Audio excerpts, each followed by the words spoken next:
انسان کا دشمن ہی انسان کی نجات کا ذریعہ بن گیا۔ السلام علیکم ورحمۃ اللہ وبرکاتہ۔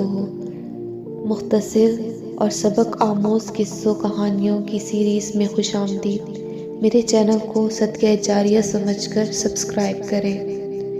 مشہور ہے کہ حضرت طارق رحمۃ اللہ علیہ جب ایک اندھیرے کنویں میں گر گئے تو اس کنویں پر سے کچھ حاجیوں کا گزر ہوا، جنہوں نے اس کنویں کو دیکھ کر کہا کہ اس کنویں کا منہ بند کر دینا چاہیے، ایسا نہ ہو کہ کوئی اس میں گر جائے۔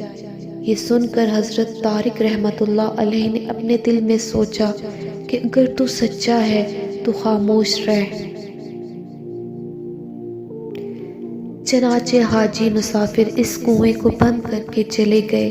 انہیں کیا معلوم تھا کہ اس میں حضرت طارق رحمۃ اللہ علیہ موجود ہے۔ کنویں میں پہلے ہی سے اندھیرا تھا، اب اور بھی تاریک ہو گیا۔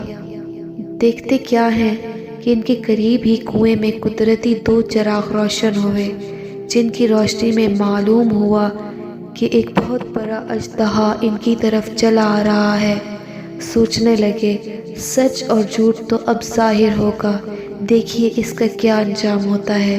چنانچہ جب وہ اژدہا ان کے قریب آیا تو خیال کیا بس اب یہ مجھے نگل جائے گا، لیکن خدا کی قدرت، اژدہا سیدھا کنویں کی دہانے کی جانب چڑھتا چلا گیا اور کنویں کے اوپر جو کچھ بانٹا گیا تھا اس سب کو علیحدہ کر کے اپنی دم حضرت طارق رحمۃ اللہ علیہ کی گردن سے پیر تک لپیٹ کر ڈول کی طرح ان کو کنویں سے باہر لے آیا اور اپنی دم ان کی گردن سے نکال کر چلتا بنا۔